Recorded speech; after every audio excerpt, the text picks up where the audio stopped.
Good morning, students. Today's topic is crystallization. What do you mean by crystallization?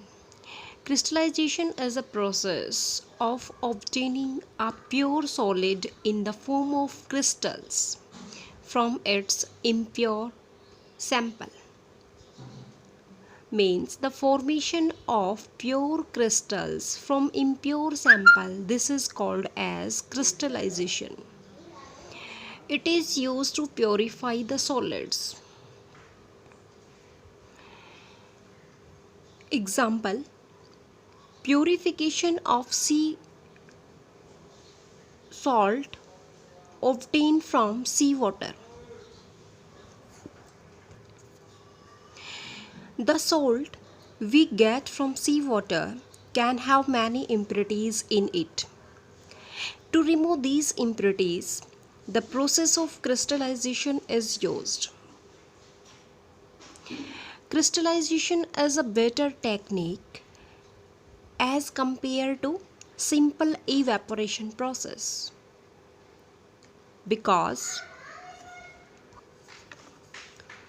some solids may decompose and some substance like sugar may get charred during direct heating. Second reason is some impurities of particles may be associated in the solution obtained on filtration.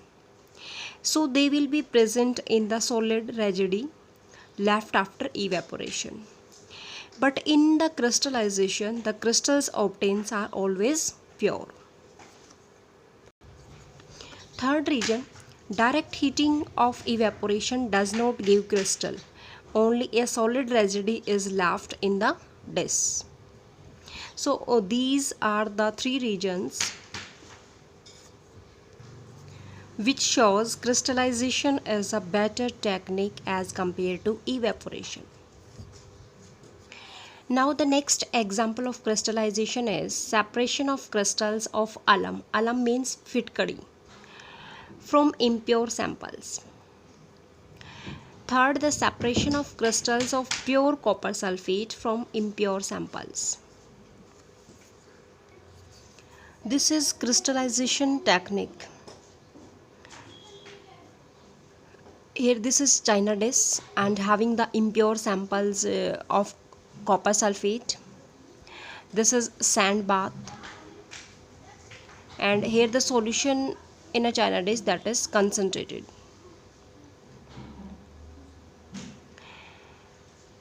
First, dissolve 5 gram of copper sulfate in the minimum amount of water and filter the solution to remove the impurities.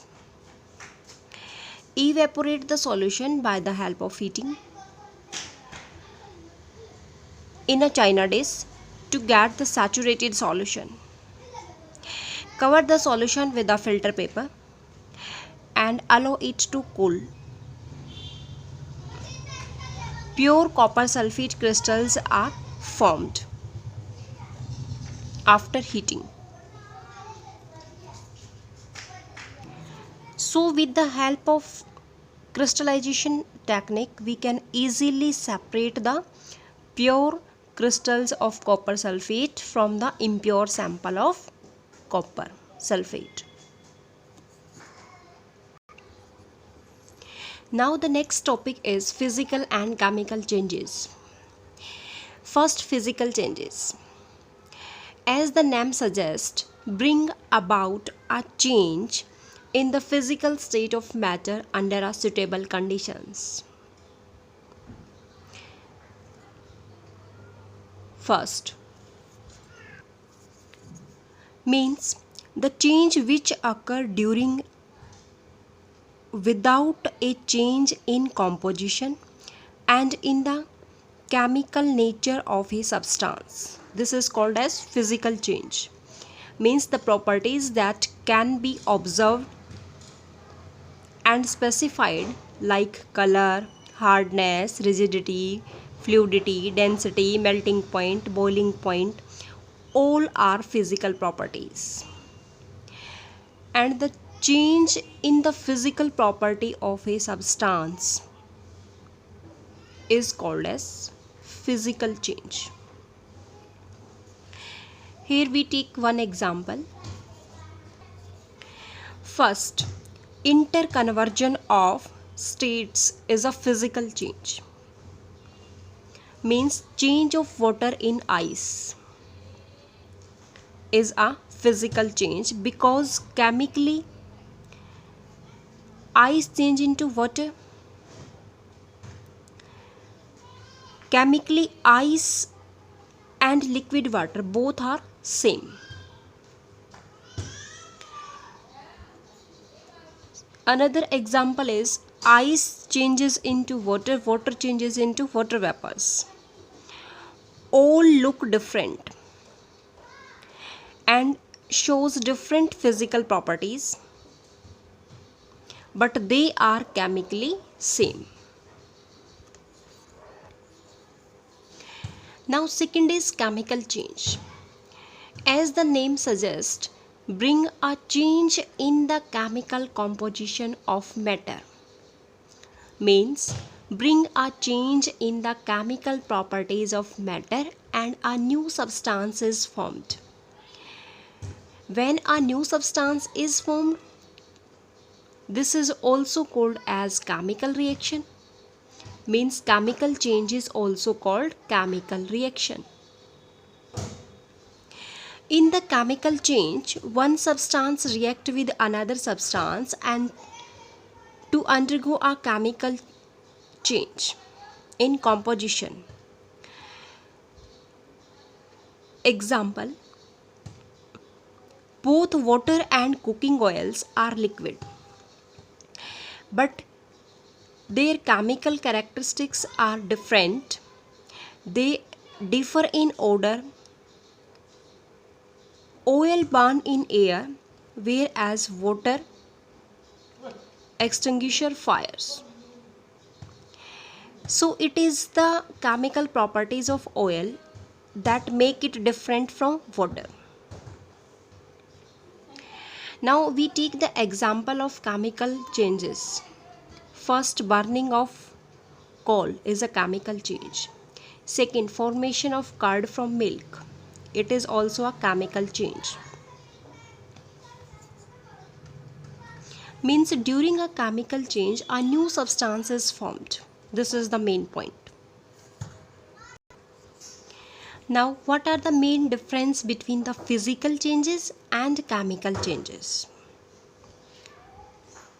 Physical changes, it is the temporary change.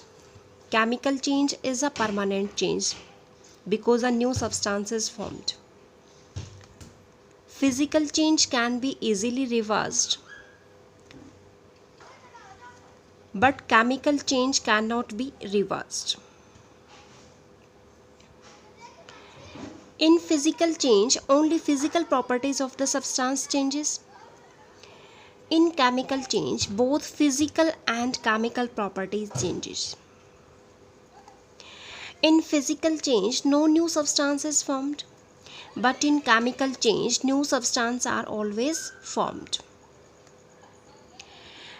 In physical change, identities of the substance don't change. In chemical change, identities of the substance changes. In physical change, energy changes don't occur.